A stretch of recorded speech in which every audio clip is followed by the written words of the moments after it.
اللہ ہی اللہ کیا کرو، دکھ نہ کسی کو دیا کرو، جو دنیا کا مالک ہے نام اسی کا لیا کرو۔ تکمیلی تلبینہ طاقت، صحت اور شفا کے لیے سنت اور طب نبوی کا بہترین نسخہ۔ ناظرین، کیا آپ بھی خوشحال مالداروں کی طرح کامیاب بزنس کر کے ہزاروں اور لاکھوں روپے کمانا چاہتے ہیں؟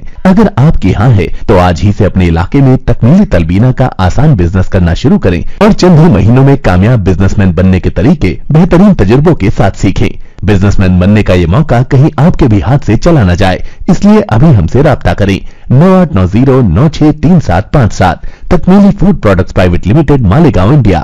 السلام علیکم ورحمۃ اللہ وبرکاتہ۔ ناظرین، استقبال ہے، سواگت ہے آپ کا viral news live studio Jalgaon, Maharashtra, India میں۔ میں آپ کا میزبان مفتی محمد ہارون ندوی۔ آئیے پیارے ملک بھارت کی بہت ہی خاص بڑی 10 اہم خبروں پر نظر ڈالتے ہیں، لیکن سب سے پہلے میں اپیل کروں گا کہ جو ساتھی نئے ہیں اور ابھی تک اس بے باک سچے چینل سے جڑے نہیں ہیں، اگر آپ چاہتے ہو کہ آپ کو ملک بھارت کی اور پوری دنیا کی صحیح اور سچی خبریں دیکھنے اور سننے کو ملیں تو پھر آپ اس چینل سے جڑ جائیے۔ سبسکرائب کر لیجئے ہمارے اس چینل کو، بیل آئیکن گھنٹی کے بٹن کو بھی دبا دیجئے تاکہ ہماری ہر ویڈیو، ہر خبر آپ کو آپ کے موبائل پر مل سکے۔ اور ہاں ناظرین، ہم ہر روز ایک اپیل کرتے ہیں کہ پلیز، یہ ایک پرائیویٹ چینل ہے اور چینل چلانے کے لیے پوری ایک ٹیم کام کرتی ہے، بڑا روپیہ پیسہ خرچ ہوتا ہے۔ اگر آپ چاہتے ہو کہ ایسے چینل جو ظلم اور ظالموں کے خلاف بے باک انداز میں بول رہے ہیں، اگر آپ چاہتے ہو کہ ایسے چینل مضبوط ہو، باقی رہیں، آگے بڑھیں، تو پلیز آپ چینل کی فائنینشیل ہیلپ، مالی تعاون، مالی مدد ضرور کیجیے۔ اسکرین پر آپ نظر ڈالیں، ہمارے چینل کا بینک اکاؤنٹ نمبر بھی دیا گیا ہے، اور اگر آپ آن لائن پیسہ بھیج کر مدد کرنا چاہتے ہیں تو گوگل پے، فون پے اور پے ٹی ایم تینوں کا ایک ہی نمبر ہے، 9637541786۔ اللہ نے جو بھی آپ کو طاقت دی ہے اس اعتبار سے ہر دن یا ہفتے میں یا مہینے میں ایک بار 200، 500، 1000 جو بھی آپ مدد کر سکتے ہیں چینل کی مدد کیجیے، چینل کو مضبوط کیجیے، ہمارا ساتھ دیجیے۔ ناظرین، آئندہ کل یعنی جمعرات کے دن رات 8:30 بجے اسی چینل پر لائیو بیان ہوتا ہے، تو آئندہ کل کے بیان کا بہت اہم عنوان رہے گا، اٹھو مومنو مسجدیں بلاتی ہیں۔ اٹھو مومنو مسجدیں بلاتی ہیں۔ مسجدوں کی آبادی وقت کی اہم ضرورت ہے، اور بابری مسجد سے لے کر مسجد اقصیٰ تک ان تمام مسجدوں پر انشاءاللہ ضروری باتیں ہوں گی، اور مسجدوں کو، غیر آباد مسجدوں کو آباد کرنا کتنا ضروری ہے، اس پر بہت اہم بات ہوگی۔ اپنی پوری فیملی کے ساتھ آئندہ کل کا یہ بیان آپ نے ضرور سننا، تاکہ بابری مسجد کی یادیں آپ اور آپ کی نسلیں بھول نہ پائیں۔ آئیے ناظرین، بڑی خبر اس وقت میری نگاہوں کے سامنے آ رہی ہے۔ جی ہاں، جے پور راجستھان سے الیکشن کا رزلٹ سامنے آیا اور گولیاں چلنی شروع ہو گئی۔ اس وقت بڑی خبر آ رہی ہے کہ کرنی سینا کے ادھیکش، راشٹریہ ادھیکش کرنی سینا کے سربراہ کو گولی مار کر قتل کر دیا گیا، دن دہاڑے۔ لارنس بشنوئی گینگ نے قتل کی ذمہ داری قبول کر لی۔ انتظامیہ فی الحال سخت ہو گئی ہے اور چپے چپے پر پولیس تعینات کر دی گئی ہے۔ راجپوت کرنی سینا کے قومی صدر یعنی راشٹریہ ادھیکش سکھ دیو سنگھ گوگا میڈی کو جے پور میں گولی مار کر دن دہاڑے قتل کر دیا گیا۔ ابتدائی معلومات کے مطابق یہ واقعہ شام نگر علاقے میں ان کے گھر پر پیش آیا۔ سوشل میڈیا پر گزشتہ کل یہ ویڈیو کافی وائرل ہوتی ہوئی نظر آ رہی ہے۔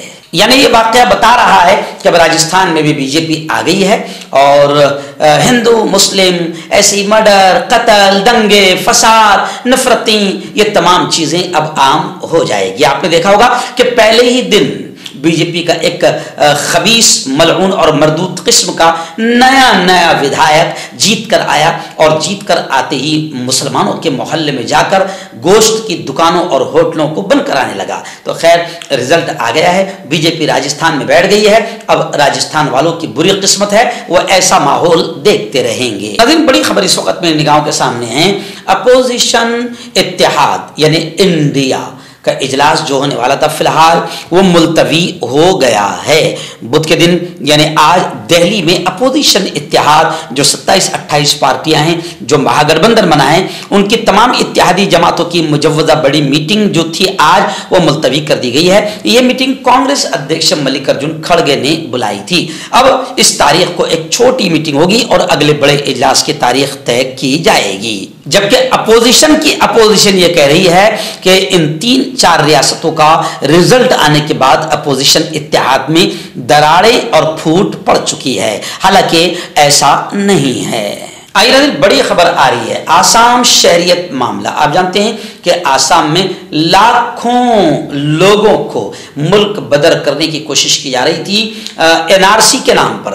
اب یہ معاملہ اللہ جزائے خیر دے حضرت مولانا ارشد مدنی کو، جمعیت علماء کو کہ وہ اس معاملے کو دیکھ رہے ہیں۔ خبر آ رہی ہے آسام شہریت معاملے کو لے کر کہ سپریم کورٹ میں بحث کا آغاز ہو چکا ہے۔ چیف جسٹس آف انڈیا نے کہا کہ شہریت دینے میں آسام کی ثقافتی شناخت متاثر ہونے کا کوئی ثبوت نہیں۔ جمعیت علماء ہند حضرت مولانا ارشد مدنی کی جانب سے مشہور وکیل کپل سبل، سلمان خورشید سمیت دیگر سینئر وکلاء نے اس معاملے کی پیروی کی ہے۔ میں آپ کو بتا دوں کہ جمعیت علماء ہند حضرت مولانا ارشد مدنی کی ٹیم بڑے مضبوط انداز میں آسام شہریت معاملے کو دیکھ رہی ہے اور قانونی اعتبار سے پوری طریقے سے مضبوطی سے لڑ رہی ہے۔ آئیے ناظرین بڑی خبر آ رہی ہے غزہ کے فلسطین کے حالات کو لے کر۔ آپ جانتے ہیں کہ گزشتہ کل غزہ کی جنگ کو 2 ماہ یعنی 60 دن مکمل ہو چکے ہیں۔ غزہ میں ہر طرف لاشوں کا ڈھیر لگا ہوا ہے اور غزہ 95% ختم ہو چکا ہے، قبرستان اور کھنڈر بن چکا ہے۔ گزشتہ کل بھی اسرائیلی اور امریکی آتنکوادیوں نے جنوبی غزہ پر رات بھر بمباری کی اور فاسفورس بم جو جنگی اصول کے اعتبار سے، عالمی جنگی قوانین کے اعتبار سے جس کا جو بین ہے جو آپ برسا نہیں سکتے ہیں، لیکن اسرائیلی آتنکوادی فوج فاسفورس بم کا بھی آزادانہ طور پر استعمال کر رہی ہے اور گزشتہ رات بھی انہوں نے اس کا استعمال کیا ہے، جس کی وجہ سے درجنوں فلسطینی شہید ہوئے ہیں۔ جنگ بندی کا پہلا ہی ختم ہونے کا پہلا ہی دن تھا کہ اسی دن 700 فلسطینی ایک ساتھ شہید ہوئے ہیں، لیکن اللہ جزائے خیر دے فلسطینیوں کے شہادت کے جذبے کو کہ وہ کسی بھی حال میں فرار اختیار نہیں کر رہے ہیں، بلکہ ان کا کہنا ہے کہ یا تو ہم شہید ہو جائیں گے یا تو مسجد اقصی ہمارے ہاتھوں میں ہوگی۔ خیر مجاہدین اور حماس اور جتنی بھی ٹیمیں ہیں مجاہدوں کی بڑے مضبوطی کے ساتھ بھی الحمدللہ اسرائیلی آتنکوادیوں کا مقابلہ کر رہی ہے، لیکن غزہ 95% کھنڈر بن چکا ہے، قبرستان بن چکا ہے اور غزہ میں چاروں طرف ابھی فی الحال لاشوں کے ڈھیر لگے ہوئے ہیں۔ اس کے باوجود فلسطین کی آزادی کے لیے لڑنے والی تنظیمیں یعنی مجاہدین کی جماعتیں سیسا پلائی ہوئی دیوار کی طرح اسرائیل کے سامنے کھڑی ہیں۔ آئیے ناظرین بڑی خبر اس وقت میری نگاہوں کے سامنے ہے، جی ہاں دل افسردہ ہے، غمگین ہے۔ آج سے 31 سال پہلے پیارے ملک ہندوستان کی سرزمین پر بھگوا آتنکوادیوں نے سب سے بڑا آتنکی حملہ کیا تھا اور 500 سال پرانے اللہ کے گھر یعنی بابری مسجد کو شہید کر دیا تھا۔ بابری مسجد کی شہادت ملک کی تاریخ کا سیاہ باب ہے اور آج یہ اس لیے یاد ستا رہی ہے کیونکہ آج آپ جانتے ہیں کہ 6 دسمبر ہے اور جب بھی زندگی میں 6 دسمبر آئے گا یہ تاریخ آئے گی، تب تک بابری مسجد کی یادیں ستائے گی اور بابری مسجد کو ہم کبھی نہیں بھولیں گے۔ بابری مسجد ہم پر ایک قرض ہے اور انشاءاللہ اللہ کے ذات سے ہمیں یقین ہے کہ بابری مسجد کی شہادت بھگوا آتنکوادیوں نے کی اور یہ ملک کا سب سے بڑا آتنکوادی حملہ تھا جس کو خود سپریم کورٹ نے قبول کیا ہے اور سپریم کورٹ نے جو فیصلہ سنایا وہ فیصلہ ہے، لوگ کہتے ہیں وہ فیصلہ تھا، انصاف نہیں تھا، فیصلہ تھا سپریم کورٹ کا۔ اور کمال کی بات یہ ہے کہ دنیا بھر کے مسلمانوں نے سپریم کورٹ کا فیصلے کا احترام کیا اور پورے ملک میں کہیں پر